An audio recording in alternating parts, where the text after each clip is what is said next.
remember that in the United States, we have the right to vote here, but in many places of the world, it's a privilege. So make sure in November that you exercise your rights. When we don't want to be boring or routine, I can't think of anybody else that would be a better moderator than Alex Crawford and Riley Hayes from Good Morning Newport. So these guys did our forum. I always see Alex over there, so... Yeah, thank you. Debbie, as you can see... Take it. Riley Hayes is not here. He is, as many of you know, director of Good Morning Newport. He's directed some films, he's a filmmaker, but tonight he's attempting to pull off his greatest directing feat, which is directing tonight's event from Hope Hospital, where his baby boy was just born this afternoon. So he's a first-time father.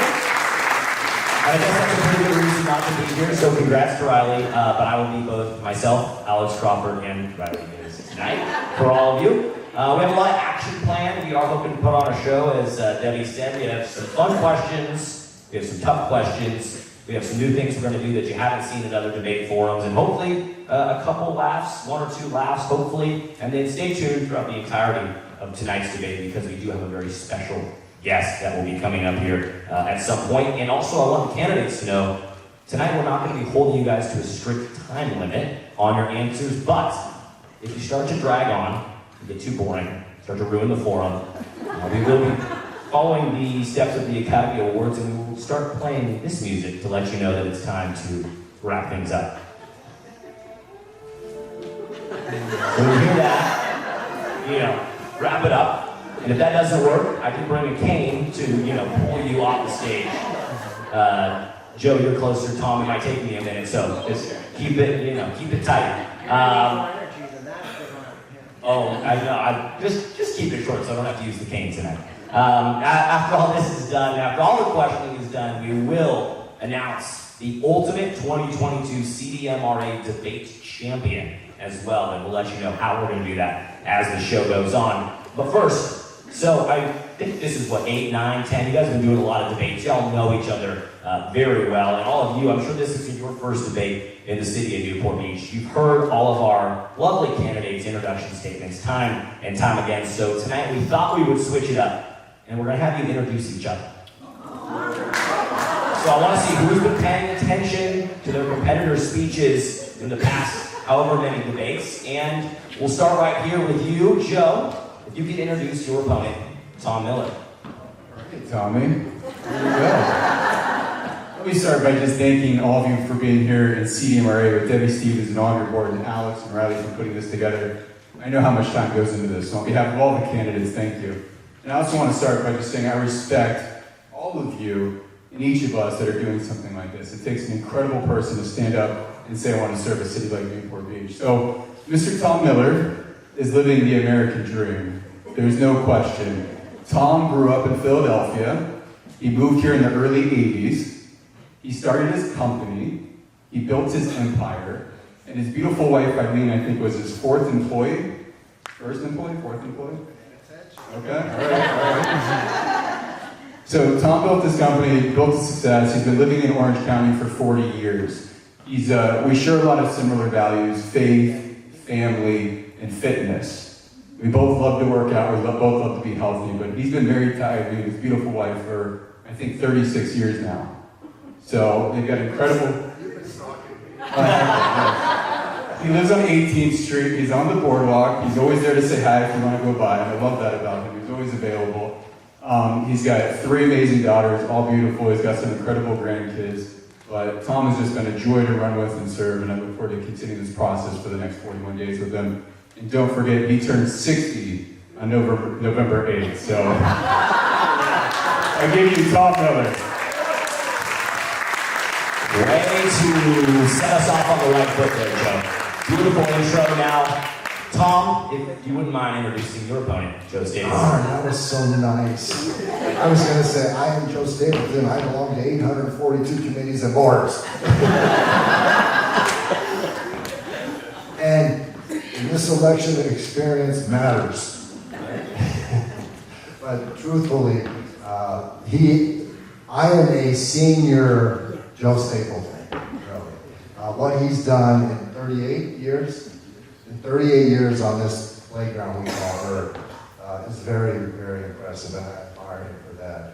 And he's achieved and he's worked hard for his civic duties. And I literally think I'm a 60-year-old version of him. I think we're very, very alike in our work ethic and our perseverance and the amount of time that we're committed to not only providing a lifestyle for our families, but to really be, he's done a much better job on civic boards than I have. I've been so focused on my organization that I was working 15 hours a day, and I was there to provide a lifestyle for my family. But I am thankful for what you've done to the city. He deserves every accolade he's received. I'm just a senior version of him. So, thank you for being here tonight. Great intro, Tom. That was lovely, you guys. That was beautiful. Let's move on to District 3. Now, I know you might be saying there's 3 of you, so how are we going to do this? We'll have each of you introduce a different one. We'll start with Eric Wygand. Will you introduce Amy Peters?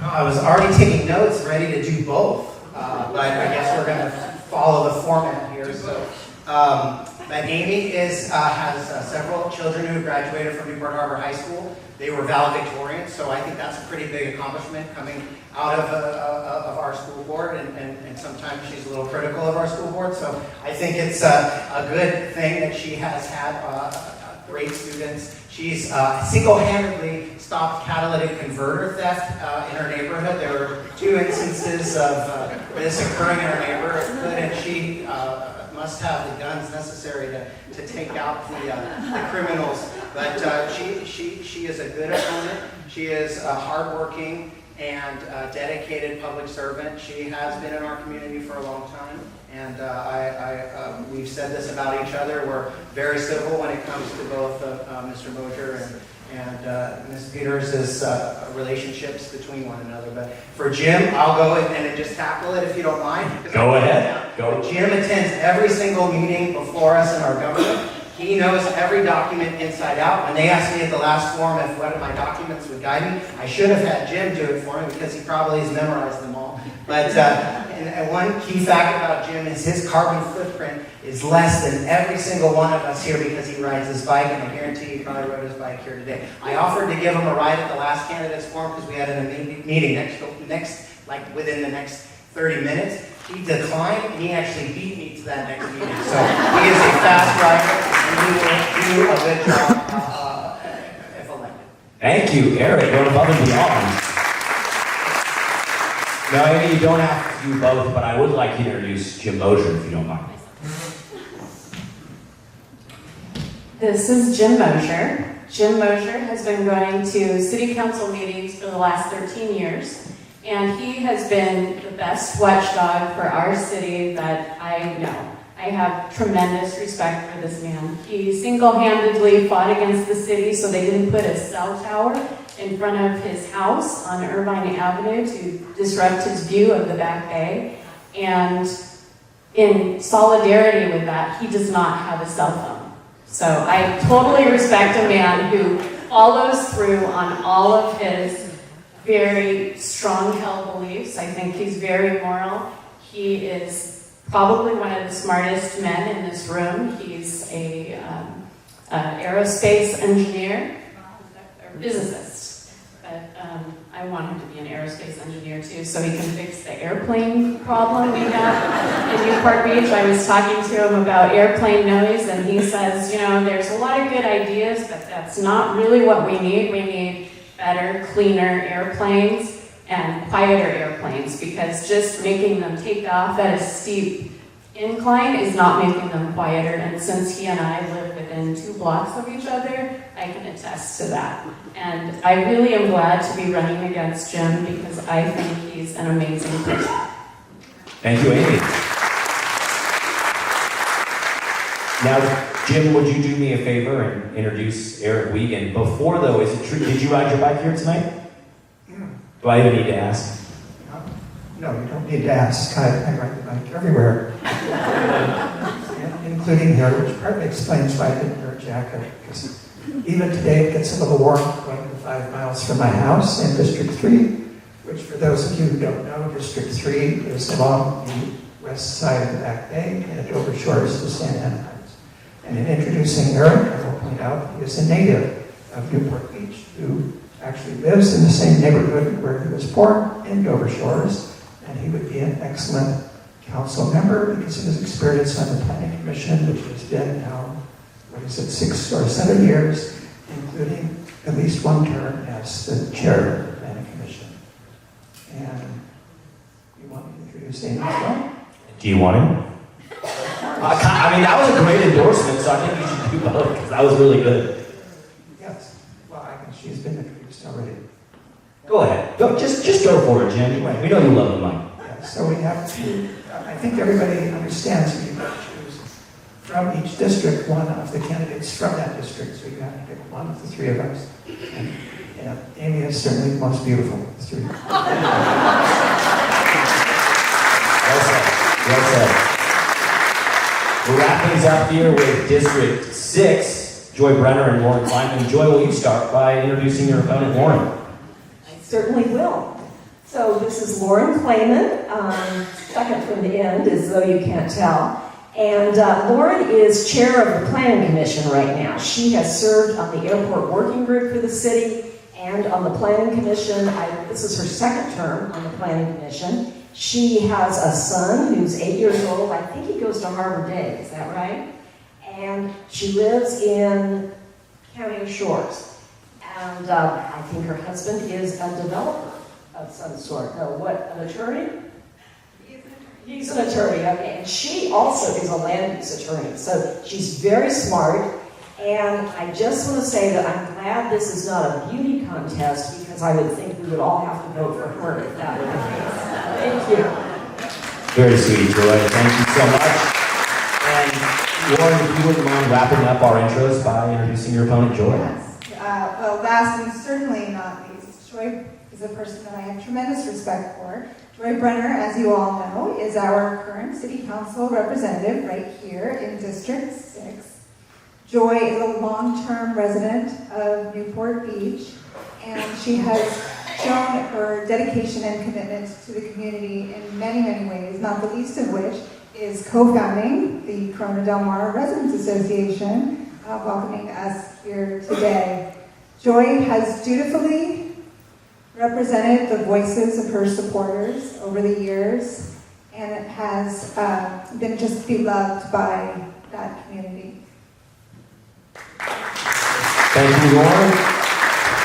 Guys, that was beautiful. That was amazing. I mean, I expected it to be good because of how many times you probably heard your opponent speak and intro themselves. And if you're, a good candidate, you're probably researching your opponent and trying to find out their strengths as well as their weaknesses. So amazing job. On the intros, those are 5 bells. It's time for our opening round of questions, okay? I've got 7 extremely tough questions here that we're going to pick from this hat. I've got this hat, this is the blue fedora. I've got 7 questions at random, and we'll go in reverse order this time. We'll start at Tom and bring our way down to Joe, but I'm going to draw these at random. You're going to answer them, okay? First one, for you, Tom Miller. What's your favorite restaurant or date night spot in Corona Del Mar? Favorite restaurant or date night location in CDM? This is an easy one. Freddy's. Freddy's has the best meatballs in the state of California. Wow. Without a doubt. In fact, on the way here, my wife, my incredible bride, said after the forum, we're going to Freddy's. I encourage everyone, if you haven't been there, go there and order the meatballs, because they're good. I've never been to Freddy's, so that's a great endorsement. Thank you. Thank you, Tom. All right, Joy, you're next. Let's see what we got. This one should be easy for you, but I expect a good answer. What's your favorite walk in Corona Del Mar? Your favorite walk, place to walk, route that you take, whatever. What's your favorite walk in CDM? Well, the best walk is just down to Poppy, down to the beach, across Ocean Boulevard, over the bridge at Goldenrod, and back up to my house. That's the one I do as often as possible. It's a lovely bridge. I love it. That's a great answer. I'm going to do that walk. Thank you, Joy. All right, moving on to Eric. Well, You kind of already did this one in your intros, but name one positive characteristic or accomplishment of your opponents. You already did that. Maybe you can think of a new one. I know you kind of might have used them all, but there's probably more. You stumped me. I kind of wrote down everything I had on that. Can I call on a lifeline or? Who are you going to call on?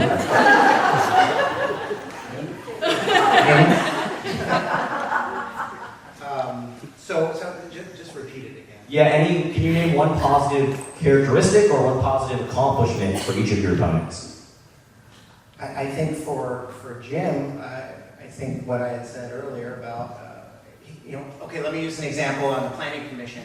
There will be items that we have in front of us, maybe we got in our binder on the Thursday or Friday before, or leading up to the meeting, and Jim will put comments in writing, and we kind of have a cutoff time, so we have to have those in, and he'll get those to staff, and sometimes staff will look at them and say, you know what, Jim found something, and then we have to continue the item. So I think that's a positive item, because it all comes back to our residents here. When we approve something, it'll affect how our city functions. So finding things like that. Do you want me to do both opponents? Is that? I don't know. You had a real thoughtful intro for them, so we can end it. Okay. I'll go for it. No, you know what? I do think, because my kids have sometimes some troubles in education and learning after the COVID pandemic kind of took them behind. So, but to see valedictorians, and not just one, but multiple, that's pretty cool. And I'll go back to that. Yeah. Shout out to your opponents. Thank you for introing them. And then, I didn't expect for you to get that question again, because you did such a good job on the intro. But we'll move on to Amy. I wanted a restaurant. I know, this is truly random, okay? This is truly random. All right, Amy. When meeting with constituents, when would you prefer to meet? Mornings, lunch, evenings? When's your preferred time to meet? We don't want to meet with a grumpy council person. Well, I'm rarely grumpy, but my kids are all on the East Coast, so I get up around 4 or 4:30 every day. So I would say morning is the best time for me, but I just love talking to people. I'm very social. My kids, when they were little, used to get annoyed with me and say, "Mom, stop talking to everybody." So I just love to learn people's stories, and I love talking to people. And we just have so many great people in this community, and we're so different, all of us, and have different backgrounds. But catch me in the morning. Okay. The morning person. Great. All right, your turn, Jim. What do we got here? Where is the best place to find cougars in CDM?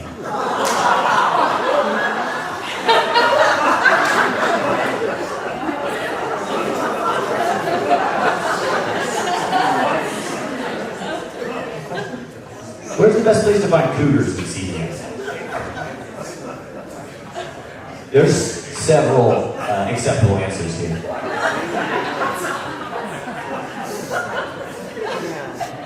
We'll pass. The correct answer is Buck Bowling. Buck Bowling is the correct answer, folks. I heard some people say Quiet Woman. I don't know. They're talking about Buck Bowling is where you can find cougars, also known as mountain lions. Okay, let's go on to you, Lauren. Thank you, Jim. Jim always staying above board. We appreciate it. Yes, true. Okay, Lauren, what's your favorite beach? It doesn't have to be a Newport Beach, but it should be. I will say any beach in Newport Beach is amazing, and particularly in the last couple of years through COVID, we as a family have been to the beach more in these few years than I think the rest of our lives combined. We're just so appreciative, and we're so grateful for the fact that our beach is our playground in our backyard here in Newport. Just incredible, and something that we try to take advantage of, whether it's to go, watch the sunset, or get the neighborhood kids together and walk down to the beach, or grab a popsicle and just put their toes in the sand.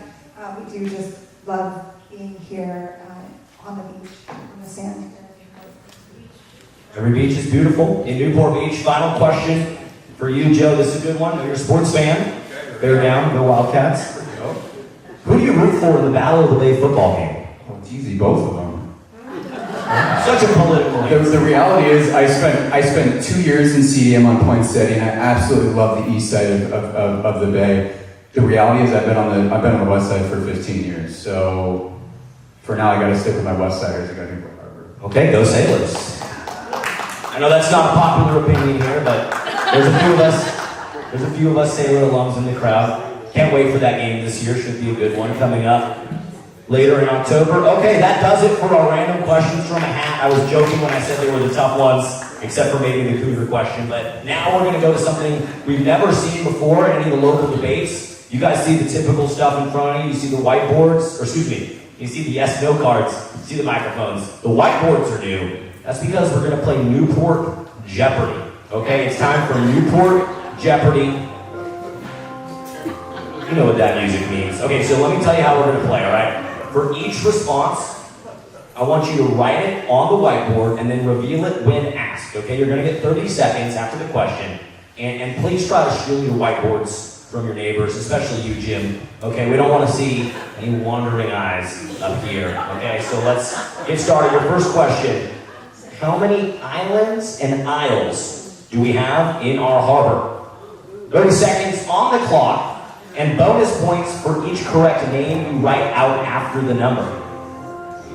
30 seconds on the clock. When the music ends, the time is up. How many islands and isles in Newport Harbor?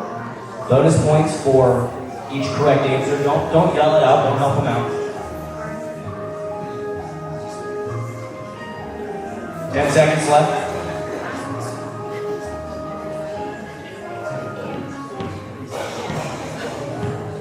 All right, that's it. Time is up. Time is up. Let's see those boards. Okay. We have 8, 6, 6, 8, 11, 5, and 8. Now, actually, keep holding them up for a second because Debbie's going to take a picture. We're going to score this. Now, you'll get, and Debbie's going to, you got the photo, right? Okay, you can see it in there? Because you're going to tally up the scores, because I can't do all this math live up here during the show with the bonus ones. But I have in my correct answer sheet. I have one more now that I think. But you can't do that here. Okay, so I have in my answer sheet, the correct answer is 9. I have 9. So 8 was close, no cigar. But you will get points for the ones that you listed. Okay, so she didn't have. all the judges are on that. Let's go on to our next question. Wipe the boards clean.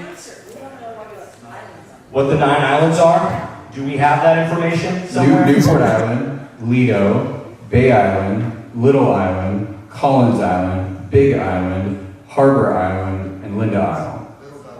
It says Little. That's 8. I had 8. I don't know what the 9th one is. Fashion Island doesn't count. But I think there's 8. I don't know. I've only you said 8. Does Showmaker Island count in the Newport Dunes? Do our judges have that information? Tom, you want to go? Tom, final answer 8. I think we're going 8. Our judges are going to confer on that one. You make a great case. There is Showmaker Island, Newport Dunes. Dennis Baker seems like someone who'd know. Judges are going to talk amongst themselves. Let's get on to the next question. Clear your boards. Clear your boards. We're going to tally this all up at the end of the show, so don't worry. Our crack team of judges is on it. When the boards are cleared, I'll say the next question. Okay? This one a little more serious. How many units of low-income housing do we have to build to comply with state RHNA numbers? That is the Regional Housing Needs Assessment. The bigwigs up in Sacramento telling us we got to build more houses here in Newport. How many low-income houses do we have to build? Play the music. Get the music going. There we go. And we'll accept correct answers within roughly 100. It's a very specific number. Correct answers accepted within 100. How many units of low-income housing do we have to build to comply with state RHNA numbers? Low or affordable? Well, Jim, that's a very specific question for my specific question. Time is up. I think we'll go with low. We'll go with low. go with low. Okay?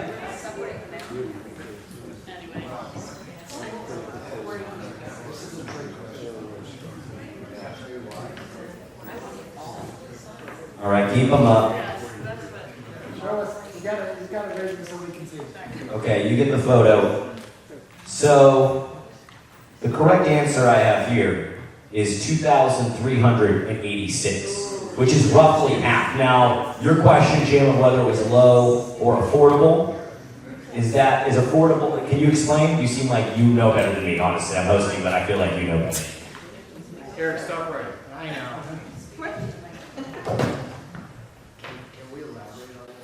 Sure, go ahead. Jim, and then Tom, you can go after that because I want to hear your response as well. Yeah, there's certainly two, and I believe three categories. There's low, very low, and there's moderate. And so when you're talking about affordable, I believe it is the combination of low and very low. And we were going with Each of the those has combination. application.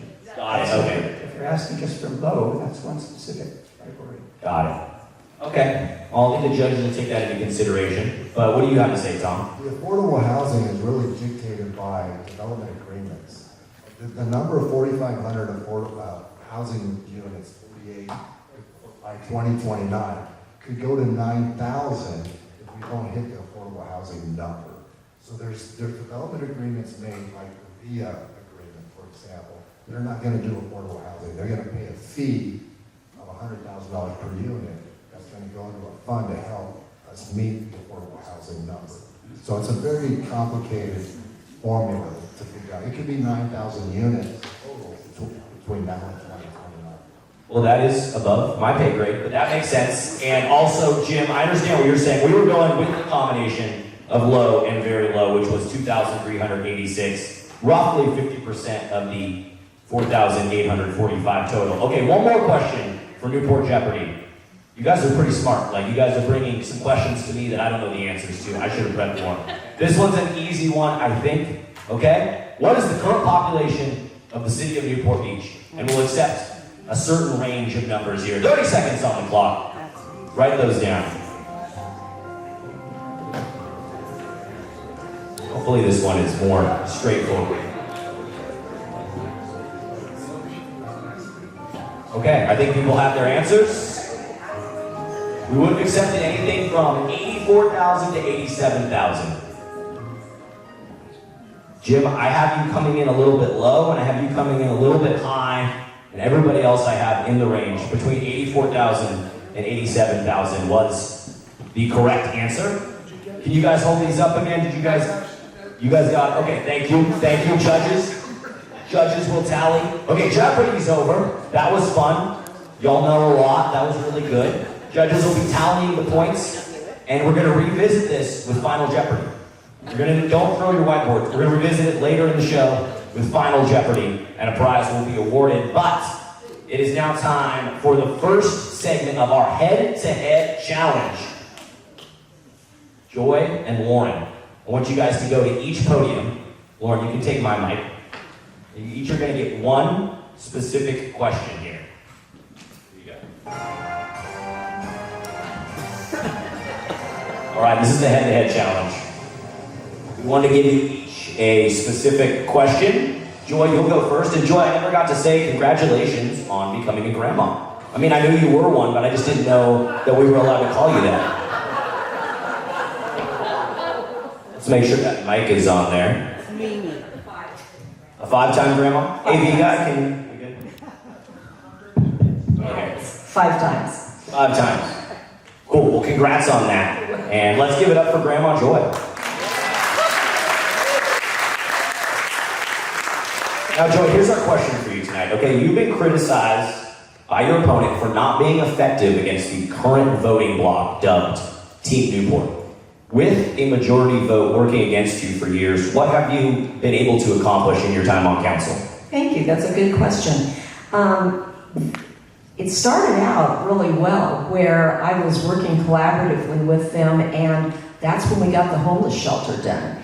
And at the time, Will O'Neill was the mayor, and I said to him, we need to go talk to Costa Mesa about their shelter because they've got one currently and they're building another one, and we need to see if we can share with them. So he said to me, I'm not going to go talk to Katrina Foley because she's a Democrat. And I said, you're the mayor of Newport Beach. You need to talk to Katrina Foley. And we did. We went over and met with her, with their city manager and our city manager, and we came up with a joint agreement to share the shelter. And so now we only have 20 beds there. We are sometimes a little bit short, so we do need a few more, and we've got our city manager working on that.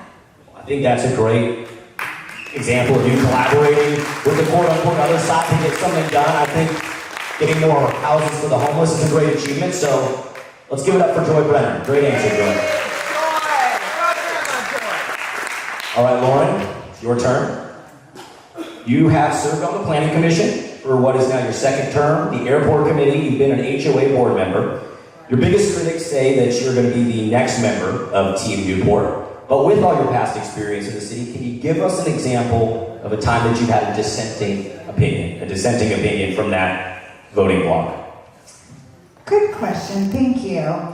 So I am definitely not what you would call a rubber stamp commissioner. There have been many examples over the time that I've served on Planning Commission of instances where I have been among the dissenting votes, or a few times where I've been the sole dissenting vote.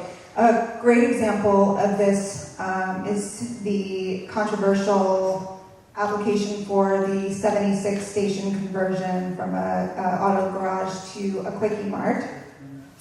And in that case, given the concentration of liquor stores in the area and the proximity to the nearby bus depot where we already have issues, I could not make the findings that were required for that application, especially given the late night hours, and also understanding that those permits do run with the land. And there has been a lot of talk about teams and sides. I will say, when I was at Pepperdine getting my law degree, I also pursued a certificate in dispute resolution. I traveled across the country participating in negotiation competitions, and I learned very quickly that when you dig in on one side of a negotiation, you lose. In fact, everyone loses. So I would say that I am on the side of finding viable solutions and working together to see those through, which is exactly what I have done in my work in the community. And I certainly do want to work with and hear from residents, but my plan is to work as I have in the past, and as my education and all of my experience has shown me, to do the research, to implement those strategies effectively. Thank you. Thank you, Lauren. And I think, given your tough stance on liquor, if you do end up sitting next to Noah at a council meeting, don't drink from his coffee cup. Okay, spoiler alert, it's not coffee. Thank you, guys. Let's give it up for District 6. Way to survive the head-to-head round.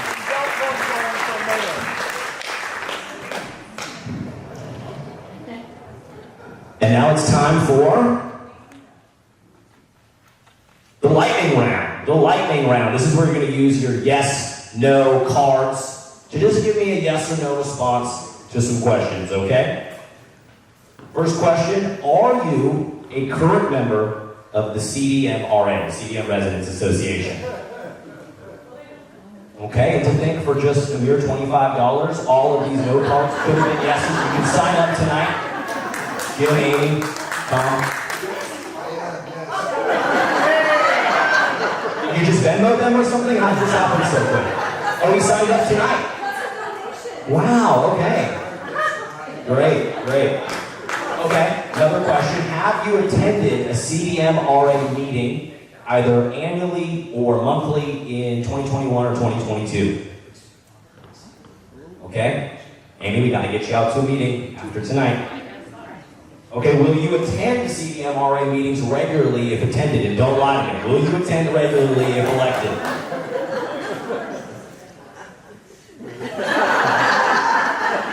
They really want you guys to come to meetings.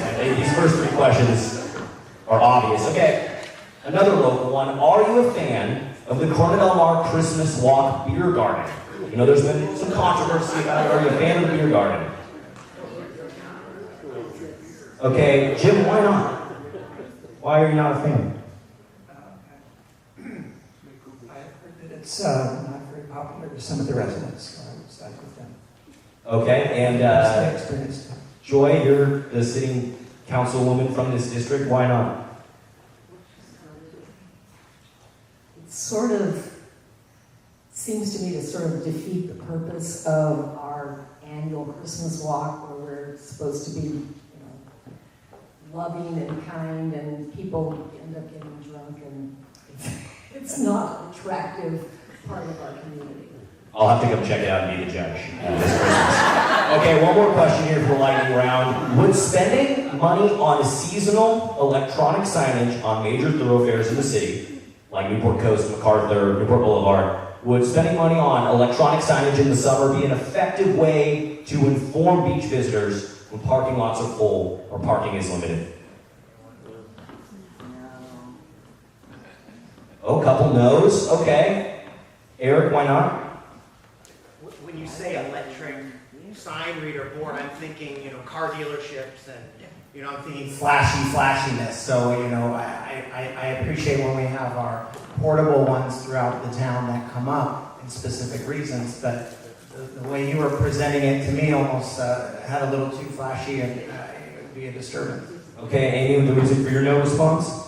I think they cause traffic hazards, and I believe people are always texting and not paying attention to those kinds of signs anyway.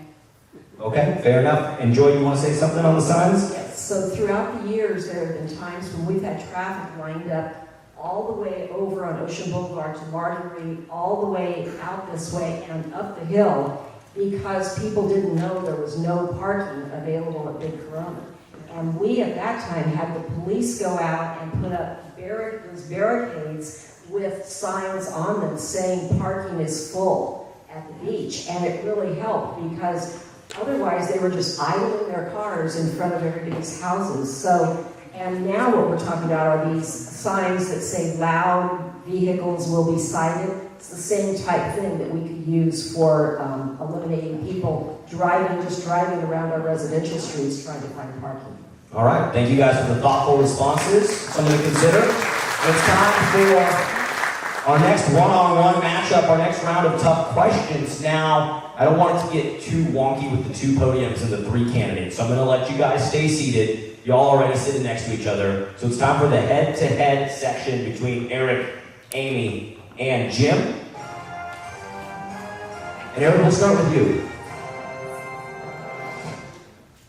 Okay, Eric, you work as the Orange County GOP treasurer, balancing our city's needs and the goals of your political party. No easy feat, especially when it's a nonpartisan position. Things like whether or not to mandate masks, beach closures, defying orders that come down from Sacramento. Our question for you tonight, how will you balance your duty to the Republican Party and also doing what's best for the nonpartisan office of Newport Beach City Council? How will you balance those two roles? So when you say work, it's not a job and I'm not paid. It's a elected official capacity role. I'm elected to the Republican Central Committee of Orange County.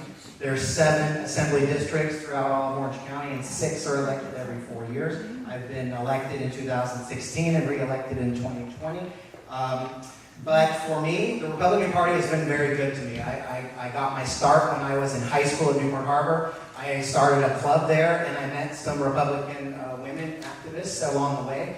And they actually picked me up because I didn't have a car, and I went to their headquarters in the 1996 campaign. And that turned into a paid job. And I actually have had several paid roles over the years. But I feel, for me, that the city of Newport Beach will come first.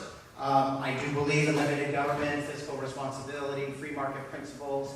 These are all things that guide me, but it doesn't make me have to be beholden to the Republican Party.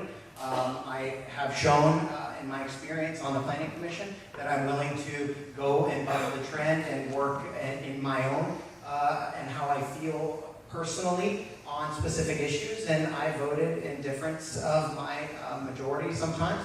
And so I feel that as Councilmember Renner had brought up, I would be willing to, while I support Pat Bates running for supervisor, if Katrina Foley is reelected, I'll go into her office and grovel and do my thing and have to eat my crow and work with Katrina because she's going to be the supervisor for 4 years and she has a tremendous impact on our city and we want to partner with that. And a lot of what I've done over the years have worked and partnered with all of our elected officials, mostly Republicans are my contacts, but I'll just say one more thing. I put together a 10-point proposal on addressing sober living homes.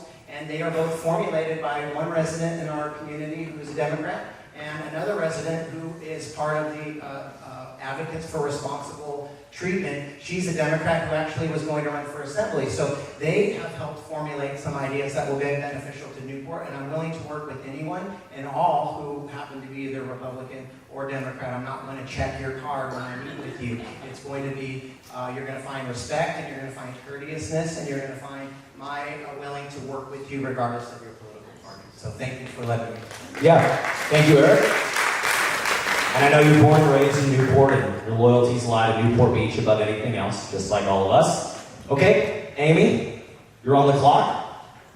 You previously ran for school board twice, once against your current opponent, Eric Weigen's wife, is running against him now away to seek revenge.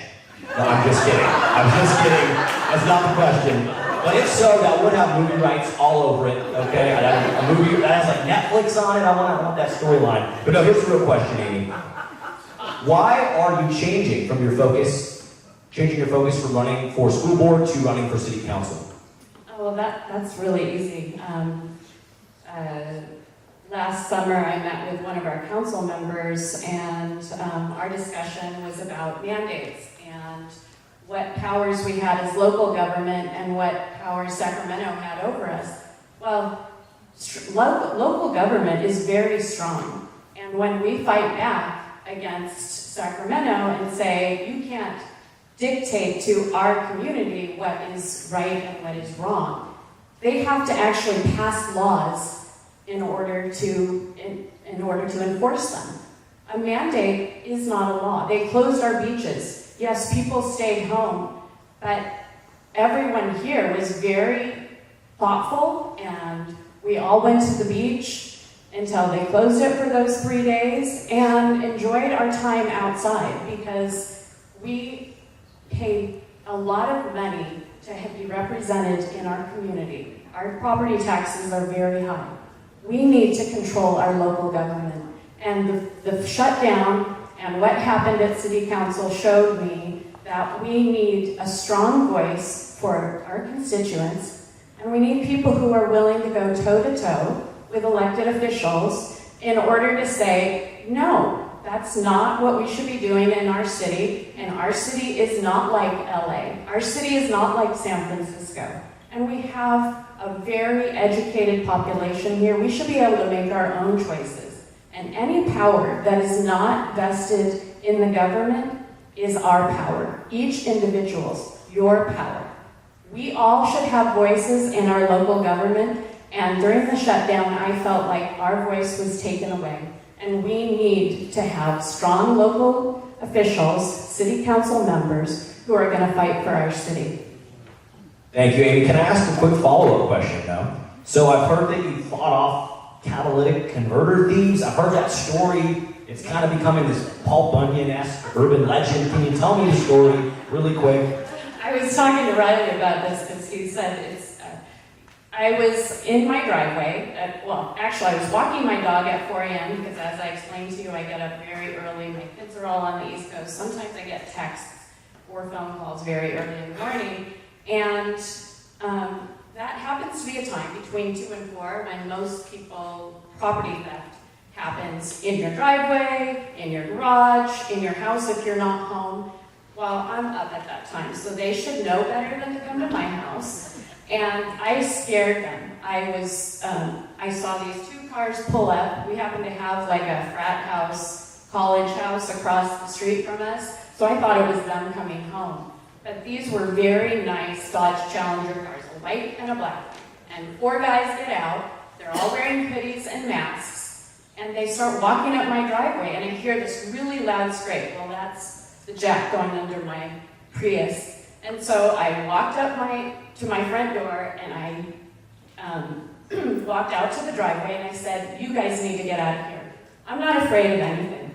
I will defend anyone. If their morals and ethics are worth defending, then I will defend it. I'm definitely going to defend my property from a Chilean gang of catalytic converter thieves. The officer who came out, and our Newport Beach Police Department is amazing. The 911 operator was on the phone with me the entire time until they got there, and he said they do this all over town.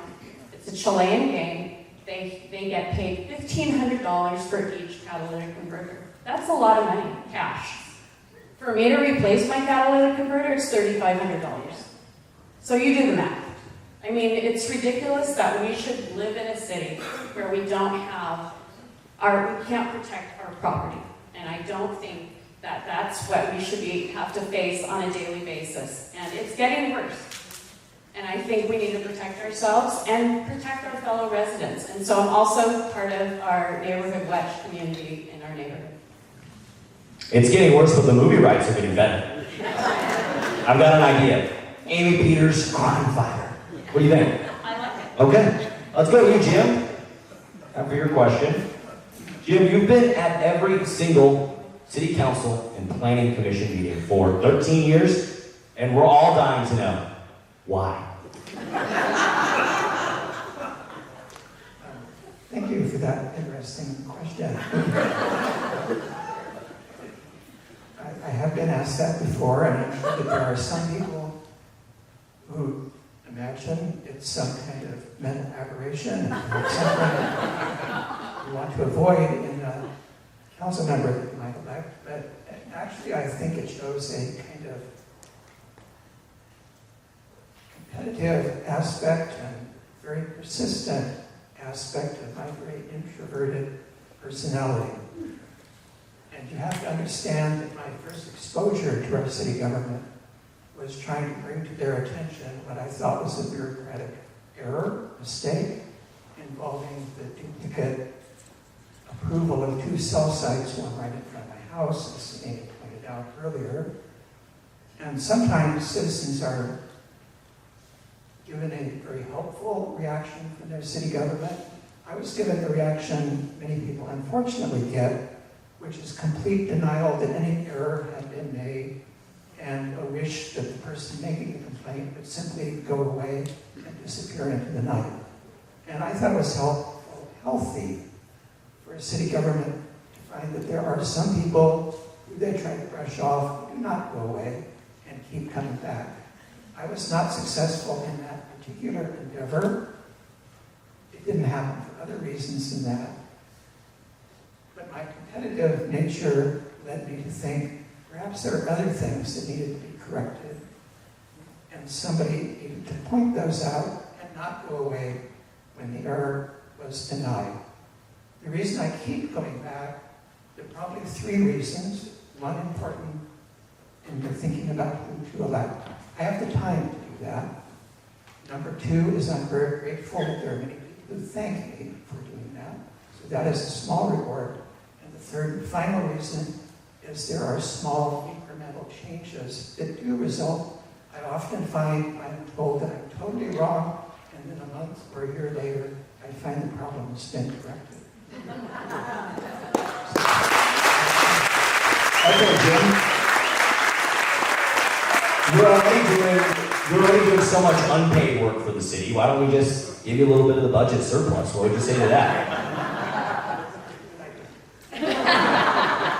Jim Mosier, ladies and gentlemen. Let's give it up for everybody in District 3. Jim.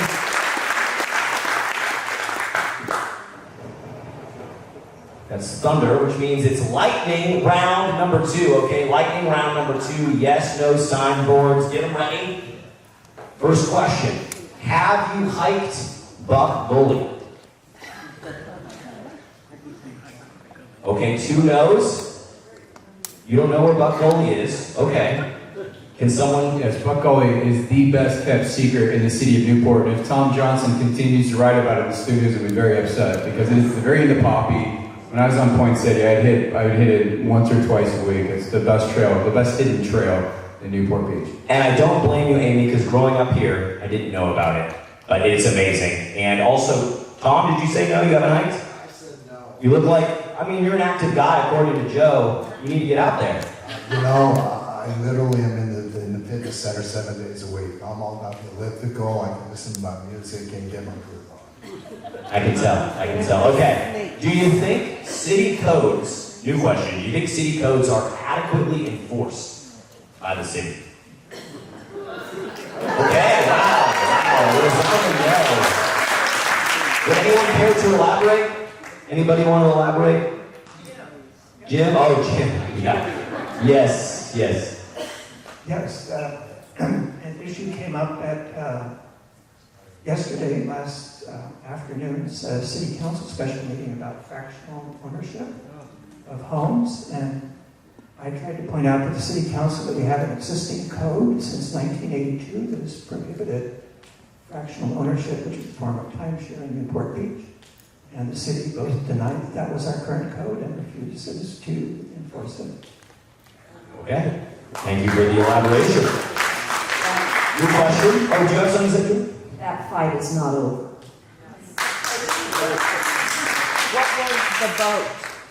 What was the vote? Well, Diane and I voted for a moratorium to stop the fractional ownership until we can get an ordinance in place or accept the one that we've got and actually start enforcing it, but we were defeated, so we ended up voting to proceed with getting our ordinance in order. But Jim's right, we already have an ordinance, so we just need to really make sure that we enforce that. Okay, Eric, you can speak as well. And the council sent it to the planning commission, so both Commissioner Kleiman, or Chair Kleiman, and myself will see it on October 6th, which is really quick. We had a canceled meeting, and then now they've rescheduled the meeting for next Thursday. So if you care about fractional ownership, you should be a participant of said meeting. Let your voices be heard at the planning commission meeting. Okay, new question. Have you lived in the district that you represent or plan to represent for the last 5 years? Okay, wow, everybody's been living there for 5 years plus. Okay, I don't need any elaboration, that makes sense. Do you believe that there's a traffic problem in the city or in Corona Del Mar in general? Do you believe there's a traffic problem in the city? Also a resounding yes. Does anybody want to elaborate or have any ideas on how to maybe mitigate this traffic problem? Well, yeah, we could start with Tony Petros. I mean, the great thing about the city of Newport Beach is we've got incredible leaders that are experts, whether it's airport, traffic, housing, whatever the case may be. And Tony Petros, who's endorsed my campaign, is a foreground expert on is working on the circulation element plan. And I'm all about walkable, rideable, bikeable communities in a city like Newport Beach. So I'm looking forward to seeing what Tony brings to council. And what do you have to say, Joey? When I first got on the council, I asked them to form a traffic affairs commission so that we could get citizens to work with us to come up with solutions to traffic. And they wouldn't do that. There was no way. But if things change next year, I expect us to have at least traffic as one of the emphasis in one of our commissions, because we need help from the community. And even where stop signs are, or if you have one-way streets or whatever, it needs to come from the community up to us, and we can't rely on traffic engineers to do it for us. Tom? Yeah, many of you don't know this, but we have one of the state-of-the-art systems that are really implementing the traffic within our city. There's 120 cameras that make intersections throughout our city that give the city engineers real-time data on what's going on. And as this software improves, our traffic patterns will improve, because they could literally change the timing of these lights on the drop of a dime. So I'm encouraged by the city's investment into these new software programs. Fascinating stuff. One more new ballot measure to elect our own mayor. No. And a resounding no. All right, that wraps up our lightning round. A lot of agreement between the candidates here in this round. I like to see it. Let's get to our final hot seat section. Those are the fighting bells. Joe, come on down. Tom, take the other podium. It's District 1 in the house. Here you go.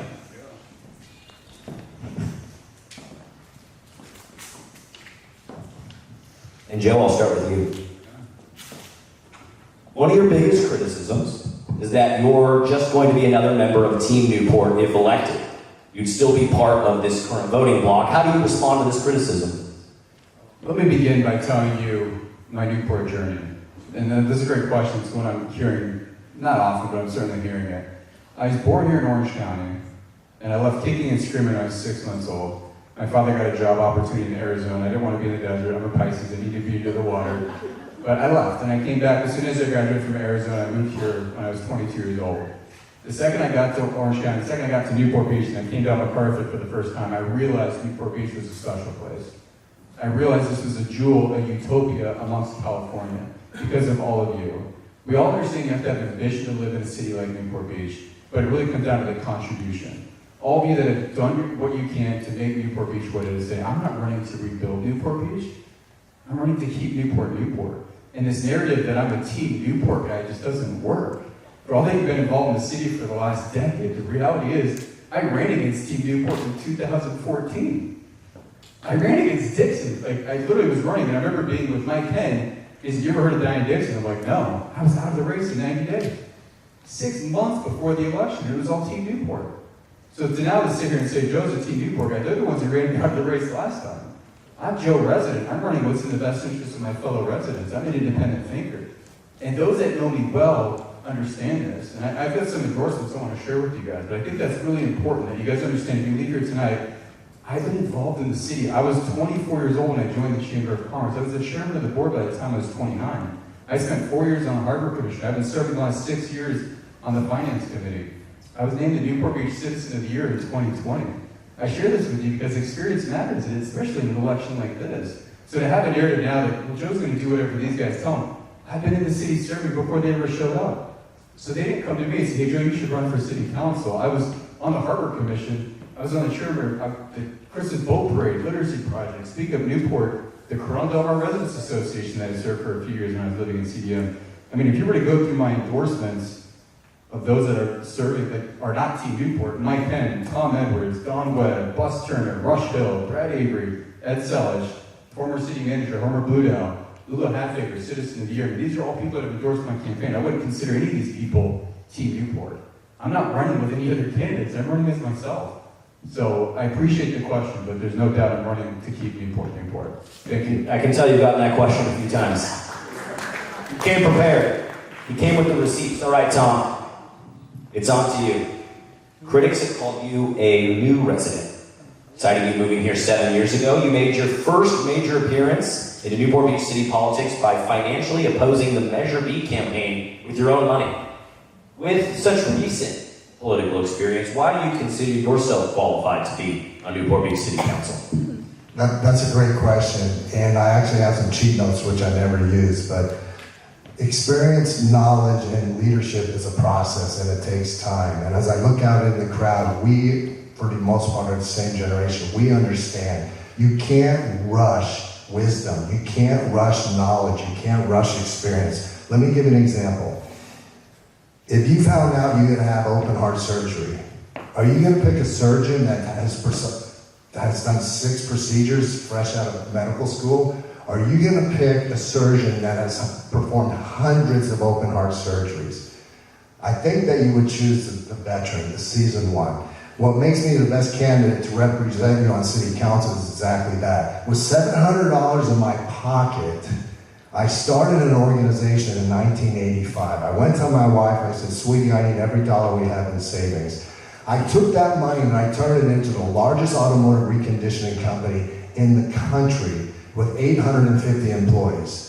During my 36 years in business, I faced 2 of the most challenging economic crises in our lifetime. Who remembers 08 and 09? In 08 and 09, I had to make some of the most difficult decisions of my career. And had I made the wrong decision, it would have bankrupted my organization and put hundreds of employees out of business. Then we had the pandemic. And at the end of 09, by the way, we came out a stronger organization because I figured it out. It's on-the-job experience. Then we come back to the pandemic. For the first time in my life, I prided my career on knowing that there's no ceiling on what I could accomplish in my life. The only one that could put a ceiling on my accomplishments is a reflection in my mirror and God. And for the first time in my life, my government shut me down. And I had a furlough of 550 employees. And I had to make some of the most challenging decisions in my career. And in the end, the decisions I made prepared my organization to be acquired by one of the largest private equity firms in the country. And they admired how I worked myself out of the pandemic and made my organization more valuable, which created more value in the sale of my business. During these times, I dealt with some of the most unbelievably, California is the most overregulated state in the country. I dealt with the BOE, the EDD, the Board of Equalization, the EPA, the AQMD, the DOJ, and the IRS. And in the end, I dropped the mic and I created financial stability, financial success for generations with my family. That doesn't happen by accident. So I say that experience matters. And these decisions that I made created this lifestyle for my family. I stand before you as a 60-year-old man, and I'm a better father, I'm a better husband, right, baby?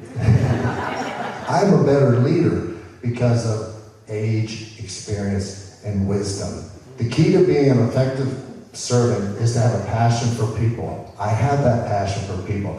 The second key for me to being a successful public servant to you is to listen and to be available. And you know what I have now? I have time. I'm willing to commit full-time hours to represent you properly. I'm going to listen, I'm going to learn, and I'm going to represent you. And I would be honored to be your public servant and earn your vote for City Council.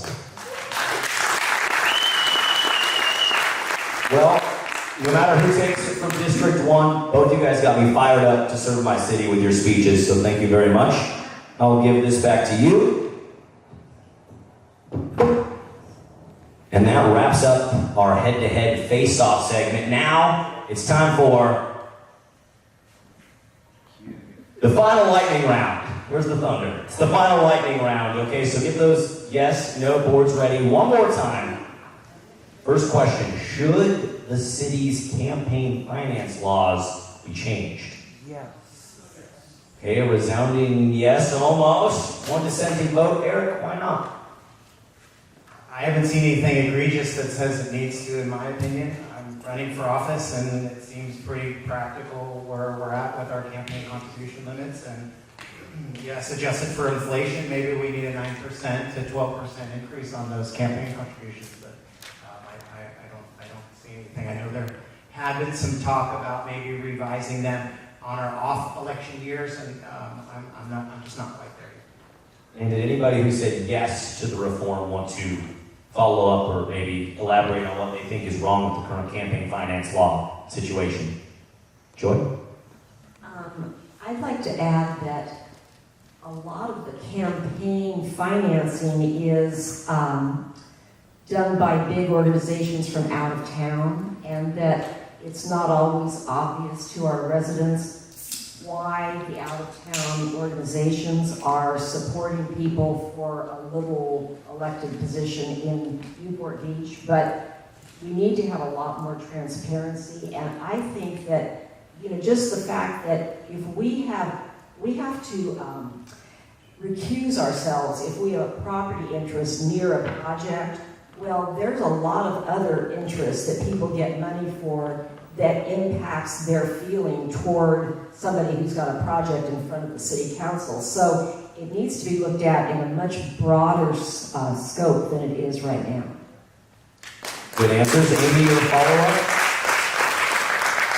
I think we need to defund politics. I think politics should be local. And I think that's one of the reasons we are where we are in Sacramento. There's all these big interest groups that are funding campaigns for people who have been there for decades. We need term limits, and we need to stop throwing millions of dollars at politicians who get sweetheart deals, who do insider trading.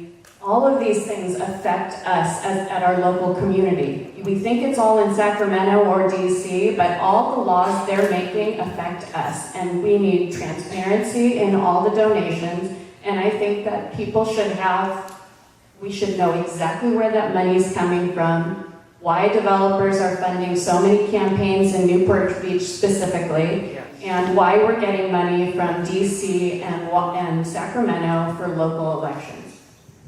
Tom, you have something to add? I've been criticized publicly for trying to buy the election and self-fund my campaign, and this is my position on that. I do not have a single local builder that has donated $1 to me, with the exception of the gentleman that built the house that we're currently living in. I'm not after these maxed out donations. I'm here to continue to be an independent person making decisions for the betterment of our community. I will not be influenced by money, by power, by greed, or by ego, by any stretch of the imagination. And it's disheartening to be criticized for spending my own money, which frankly is my children's money. That's their future. That I'm pouring into my community to put forth my time, talents, and treasures into my community for the betterment of us all. Not for me, not for ego, not for power. You will not find one maxed out donation from a local builder. Nobody's gonna help me in this town, I can assure you of that. All right, thank you, Tom. Another question in our lightning round. Should the new general plan include a sustainability section? Should the new general plan include a sustainability section? Okay, all yeses. All yeses across the board. Should there be a more aggressive approach to wildfire prevention and management in the city? In the city. That is the question. I was hoping someone who said yes could elaborate, actually. Are we going to get goats? I don't know. Does anybody have an idea for what this aggressive approach could look like? That's what they did in Laguna Beach. They got goats? Herds of goats, and they ate up all the vegetation on the Dr. Richard Sorry. Moore. Yes, so those goats are actually paid to be there, and they eat the brush, and people bring them in, and it's an easy way because they dispose of the brush also. Yeah, okay. I could be into the goats. You have So the something? state has two areas. They have SRA and LRA, state responsibility area, local responsibility area.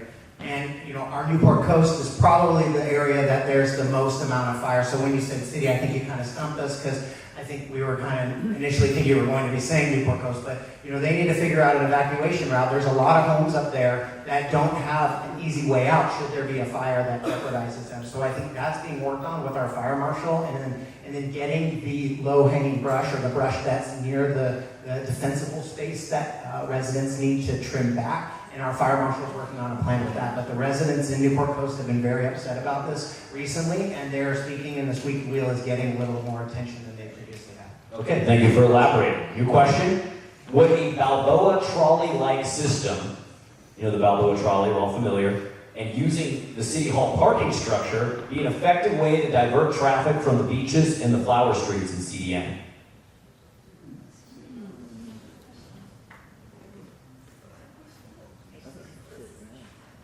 Okay, we got Joy's iffy on it. Lauren, you voted no. You guys are both representing CDM. Could you both elaborate?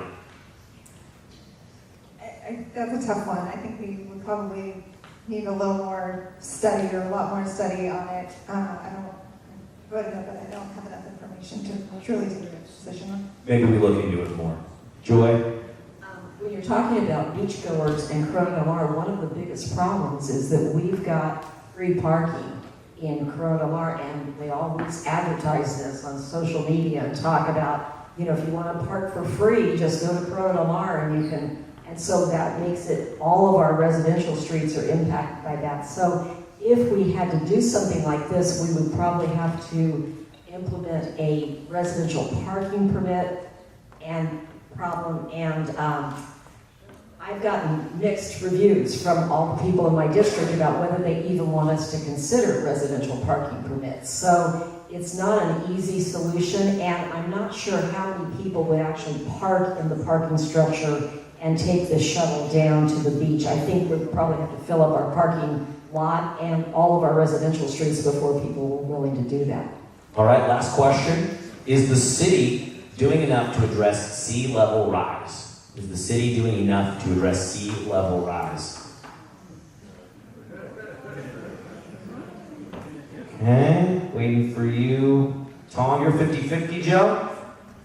Joe, will you elaborate on your... I mean, we don't have to look any further than Balboa Island. I mean, that's potentially a $100 million project. So I don't think anyone's in favor of going out tomorrow and spending $100 million on Balboa Island, but everybody in the city gets to enjoy Balboa Island. So we're all in that fight together. I know the city's doing a lot. We're spending tens of millions. We approved on the Finance Committee tens of millions of dollars to help with the automatic pumps on the island to make sure that if we've got high sea levels, we can go out there, we can pump it automatically, it'll be done. So the city's doing a lot. Can they do more? Sure, but I'm very confident with the team that we have in place right now to make sure we manage that. Okay, and what about you, Jim? What did you were the strong no on the city doing enough to address sea level rise? Yes. Ultimately, the city has to cooperate with the Coastal Commission to find a solution for Newport Beach to address sea level rise, whether we want to do that or not. Our current local coastal program has a kind of appendix that was just stuck in at the last moment to address sea level rise.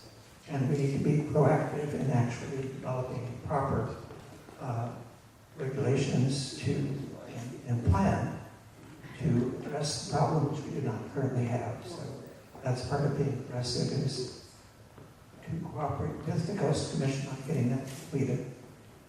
Okay. Anyone else? The Coastal Commission believes in the policy of managed retreat. They want to prevent residents from revetment and any type of prevention that stops any type of sea level rise that would damage personal property. So they want the Coastal Commission wants sea level rise to impact homes and move back further and further. That's their managed retreat plan. So the city has always been putting up berms over the years. I was just down at the junior lifeguards, did their dedication or their groundbreaking, and I was talking with city staff, and they had giant berms up there to prevent from the king tide. So we've been doing good areas, but obviously there's room for improvement. All right, thank you guys very much. Oh, Joy, you got something? I Okay. actually changed my answer. Oh. So I started out with a yes because I think the city is doing everything they can to address sea level rise at the local level. The thing that we're not doing, and the reason I changed to a no answer, is because we won't talk about any environmental issues at the city council. It's something that is just like,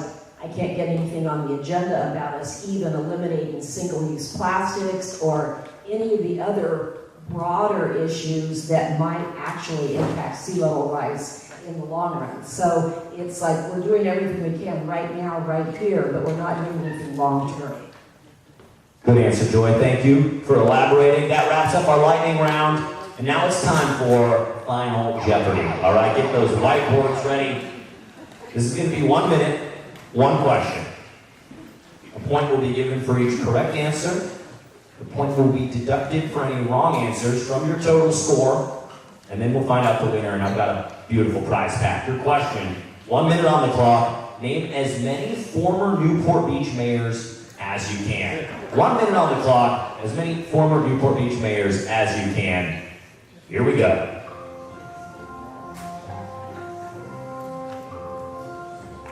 Okay. Joe riding away. And you guys, were you guys able to tally up? Okay, good. I know this is a smart bunch.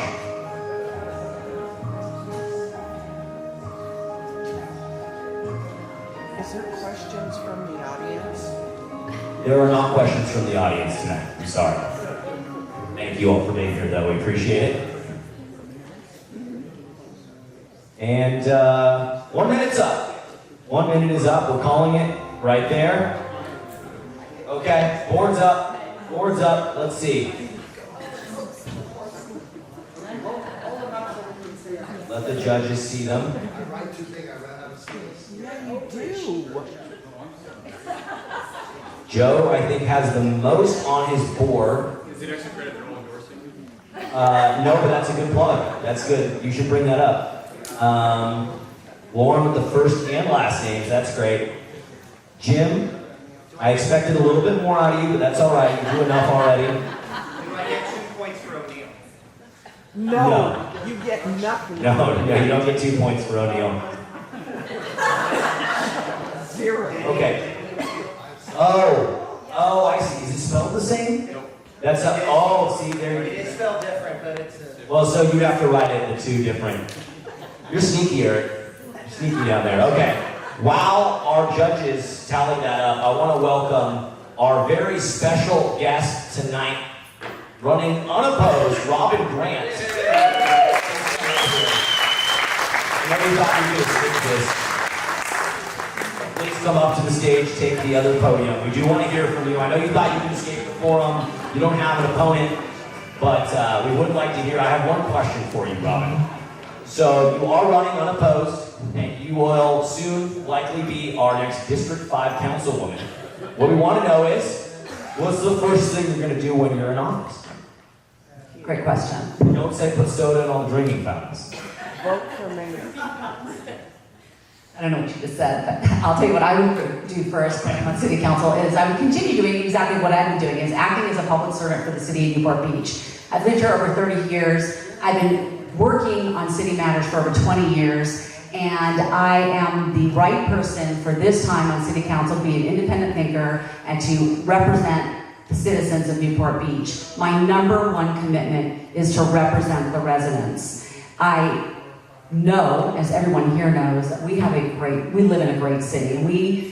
I can probably speak for everyone here, all love this city. And we've come to love our wonderful harbor, our beaches, our residential villages. We have fabulous businesses in our city. We have a lot to be grateful for. But we do have problems in the city, and that is going to take a lot of work, and I plan on rolling up my sleeves and getting down to business, as I've been doing for the last 20 years. There's problems of homelessness, public safety, airport issues that affect citywide. There's smaller issues like the traffic around our schools, electric bikes that affect the peninsula, wildfire management in Newport Coast, group homes in Newport Heights. These are all issues that we're all aware of here, but they're going to take a lot of hard work. We're all going to do the hard work. The number one thing is I'm going to be an independent thinker. I'm going to evaluate these issues and roll up my sleeves and make a difference in this city. Leading starts with listening. I plan on listening to the residents and leading us to really good solutions that make a difference and improve on our quality of life. And I appreciate, and I'm very humbled to be running unopposed, and I appreciate your vote. Thank you. Thank you, Robin. Let's give it up for Robin Grant from District 5. And it looks like you may return to your seat. Thank you, Robin. We're excited to have you on council. And I'm waiting for the results from the judges. Here they come, and we'll have our ultimate CDM Residents Association champion. Probably the only debate where you're taking home a prize pack, whoever it may be. So, okay. Thank you very much. Debbie has the prize pack. Okay.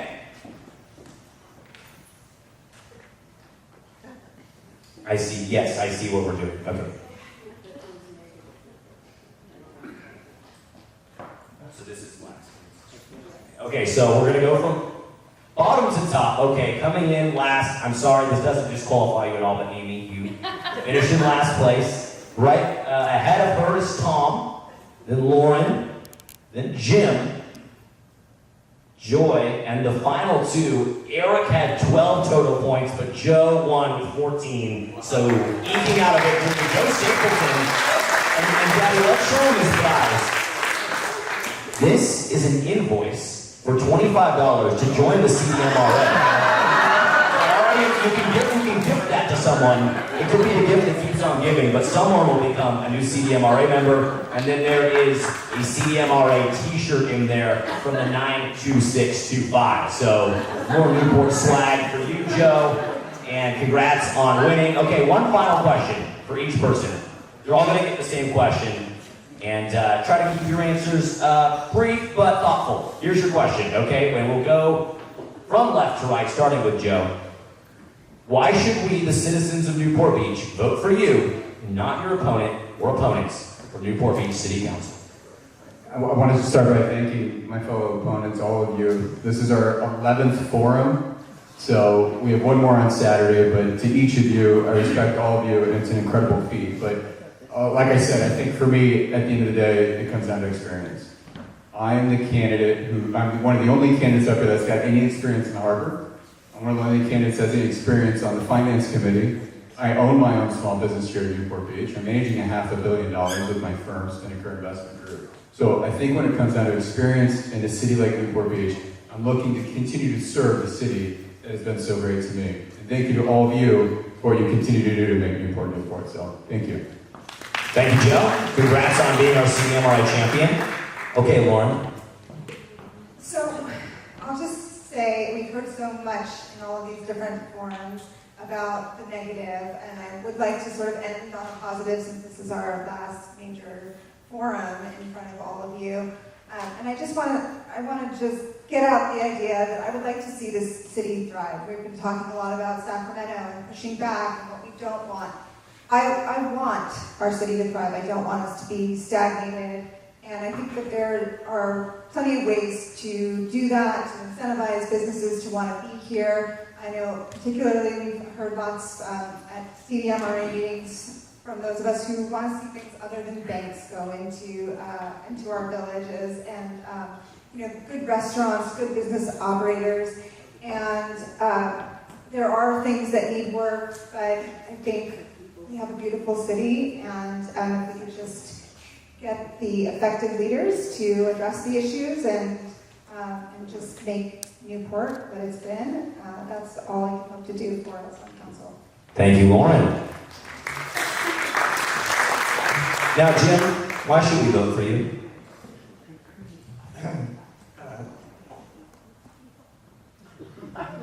Good question. I'm probably the least flashy and probably the boringest of the candidates here.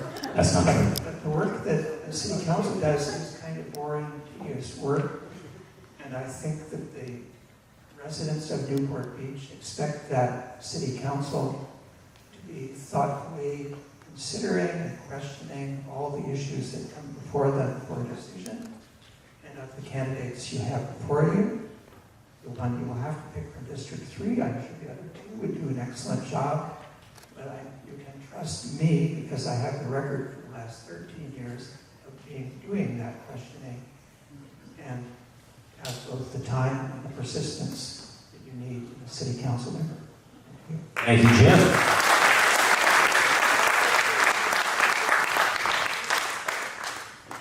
I'd like you to vote for me because I plan on protecting our businesses and our citizenry. We have so many great small businesses, and during the shutdown, that is one thing I really appreciated. Everyone came together as a community. We are such a strong community when we're together.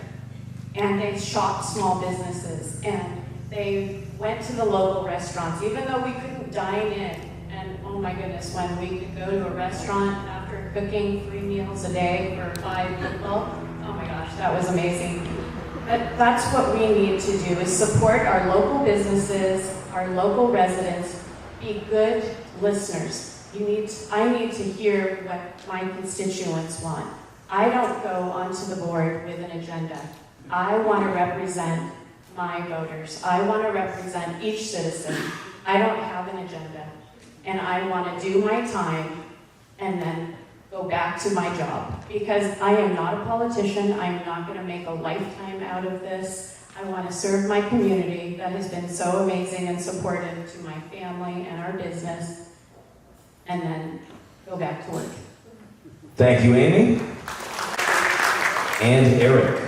Thank you guys all for being here. I have a lifetime of public service. And my family has provided a lifetime of public service, having been employees of the Newport Beach Police Department. So I've been bred and raised with a public service mentality. I'm connected with 20 plus years of experience from federal to state to county and locally with the various cities here in Orange County.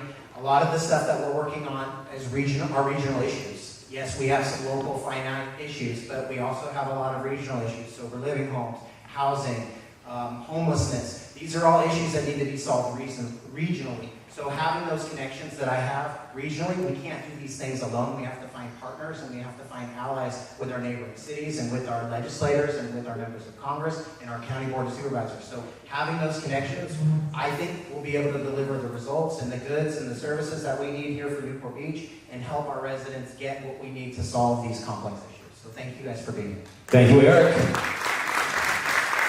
And now let's hear from Councilwoman Joy Brenner. Why should we vote for you again? Okay, thank you. Back in the 90s, when I was chair of the Parks Commission, people started asking me to run for city council. And I just said, no way. My life is good. I don't want to mess it up. There's no way. And so when it came around to 5 years ago, and we had a city council member from our district who had a small apartment here, but his family, and he was very happily married, lived in Irvine, we realized we had a problem. So we started asking everybody that we knew was really devoted to our community and to our city if they would run for his seat. He was the incumbent, and everybody was saying no. Everybody said no. I finally realized I was going to have to do it. So not that I wanted to be on council, but because our city needed a representative who cared about our community. And after being elected, there's a huge learning curve. Even though I had been involved in the city for 50 years, and I knew a lot, but I didn't know as much as I needed to know to be on council. So you spend probably the first at least year on a learning curve like this so that you can hopefully be effective and get things done. That's when it comes to somebody running against an incumbent, because if we want to get good people that are willing to run and serve our communities, then we don't want to discount their commitment when it's time to re-elect them. We want to say thank you, and we appreciate how devoted you are and how interested you are in improving our community. And we want to encourage other people to be willing to run for city council in the future and not have it look like it's such a negative thing that nobody wants to do it. So I've got 4 years under my belt. I know a lot more than I knew before, and I'm really excited about, hopefully with some new council members, making some real changes. Thank you. Thank you, Joy. Last but certainly not least, Mr. Tom Miller. Please don't mistake my statements as an attack on my opponent, because I in no means intend to attack him. I'm only going to state facts. Democracy is government by the people. And what's happened in our community is become government by the few. And this cabal is controlling our city. And when I made a decision to come out and run and threw my name in the hat, my opponent took me to breakfast and said, and tried to talk me out of running. And stated clearly, Will O'Neill is my best friend and he's going to take me to the finish line. And I said, we'll see about that. I'll fast forward. Measure B came out then. And he clearly stated he's not part of Team Newport. Not only did I spend north of $40,000 to defeat this obnoxious power grab, he voted yes for it. So it's a clear decision for you to make. Do you want a council of independent thinkers that are making decisions for the betterment of our community, which I swear to you today, that's all I will honor you? Or do you want a puppet that's being controlled by Team Newport? That's your decision to make, and I respect your vote. Thank you so much. All right, very passionate comments. Tom?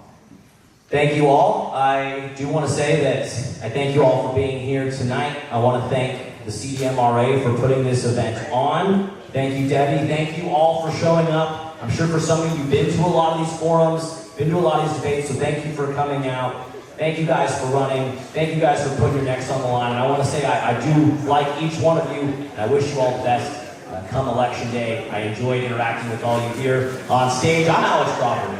For the Back Bay of the Wedge, from Newport Coast to River Jetties, good night. Thank you for being here.